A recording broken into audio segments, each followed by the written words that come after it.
Hey y'all, welcome back. This is Chris, and this is It Worth It, y'all? Today we just finished up a huge canning session. We canned chicken soup base, which you can use for all kinds of things. So I'm going to take you through the process of what we did to can 48 pints, y'all. 48 pints. Talk about a haul. So, is it worth canning 48 pints of chicken soup base? Let's find out. Today we are going to be canning out of the So Easy to Preserve book from the University of Georgia, which this is the test kitchen, and we're in the 5th edition. And this is the test kitchen for the USDA, so these are extremely approved. We are going to be using on page 98 the vegetable soups recipe, and we're going to be doing 2 cases of pints. We're in Pantry Challenge and we're trying to make room in the freezer, so we are going to make chicken noodle soup base. So stick around, here we go. Ingredients we're going to be using today include mixed veggies, some freeze-dried celery, some preserved garlic, some onions that we chopped a while back, leeks that we need to chop a little bit finer than that, a whole bunch of chicken leg quarters, black pepper, sage, and rosemary. Well, we've got our chicken in pots. We're starting with frozen chicken, so we're going to boil it. And I'm going to do a little cheat, and I'm going to add some Better Than Bouillon flavoring to the water. So while these are coming up to temp, we're flavoring them at the same time. So a little bit of a cheat, Better Than Bouillon. We're going to put it in the water while they cook. All right, so we've got the chicken thawed. There's half of it. This is the other half. It's cooked to about 150 degrees. We have reconstituted some freeze-dried celery. We have some leeks that are getting ready to be heated up and chopped up a little bit finer. We have reserved 60 cups of the cooking liquid. We have onions caramelizing. We're just trying to sweat them and get some of that water off. I've reserved some extra broth just in case we need it. And then we will start prepping our jars and head to the next step. We have 25 clean jars ready to receive the filling. What we will do is we will heat these jars up as soon as we've got some room on the stove, because we've got hot liquid with room temperature jars. So we'll heat these jars up here momentarily so we don't get any temperature shock. So the chicken is now thawed out enough that I can remove the meat from the bones. So that's what we're doing right now. We're just taking the skin off. We're going to remove the majority of the meat from the bones. And then what I'm going to do with these bones and skin, you can see I'm making a pile right here. We're going to use the skins and the bones later for more chicken broth, because these bones still have a lot of life left in them, and we're going to use those at a later date. Could I can chicken stock right now? Yeah, but I just did a big stock video and used up like all my onions and celery that I had stored up. So we're just going to hang tight on this, and we're going to put these bones back in the freezer, but we got rid of all this chicken that we're going to put into the chicken noodle soup, chicken pot pie, whatever chicken, whatever base that we're getting ready to make.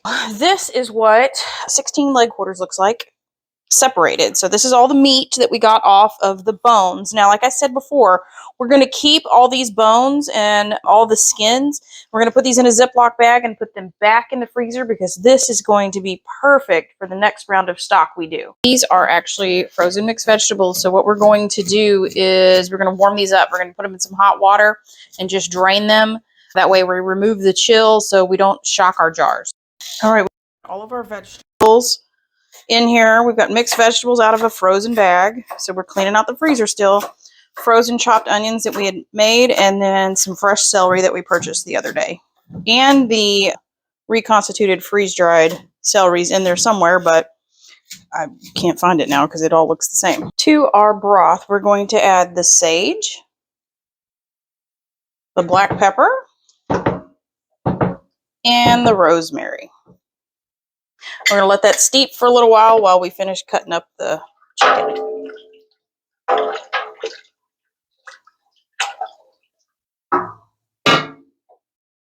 Here comes the fun part. We're going to add half a cup of veggies. Come get some chicken. Half a cup of chicken. Ish. Ooh. Okay, come on. I'll throw some more in. I want one more piece. There we go. Now, the recipe says only fill it half full. So there we go. You do not want to really hard pack these jars. So half full with solid and then half full of liquid. So we've got some work cut out for us. So we'll meet you back here when we're ready to put broth in this set of jars. The jars are filled roughly halfway with the solids, and now it's time to add the liquids. So we take our stock that we reserved, and we're just going to fill that up to the 1-inch headspace.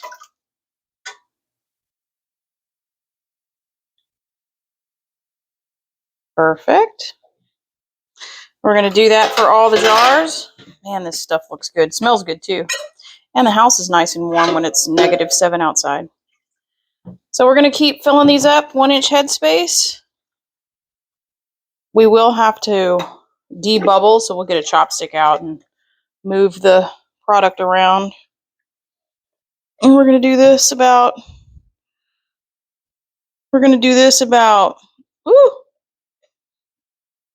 30 or so times and get them in the canner. So we'll bring you back when we make it to the canner. Look how pretty that looks. So we have 25 jars with rings and lids ready to go in the canner, and they look really, really good. So this is the 41 quart All-American canner, and we have 29 pints in, ready to go, double stacked. And we are going to process these for 60 minutes. And here we go. It's a few hours later, and we're looking at 4 cases is what we ended up with, which is fantastic. We have a couple jars of just chicken and a couple jars of just broth. There it is, 48 pints. And the sign of a good canning session, clean water in the canner. Excellent day of canning. Okay, that was a lot of work. So I'm going to say yes, it is worth it. Why?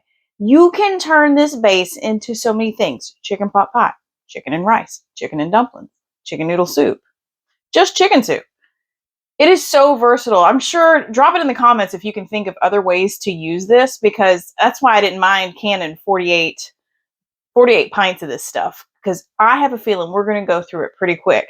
And I will tell you, it was -7 with -27 wind chill outside, and our house was smoking hot. We actually had to switch into short sleeve shirts. We were so hot. So is it worth it? Yes. Why? Heater didn't run all day, and we ended up with 48 pints of chicken soup base. So thanks for sticking with us. Thanks for watching the channel videos. We appreciate you. If you want to see something, leave comments down below and we'll work through it. And on that, we'll see you on the next video. Bye, y'all.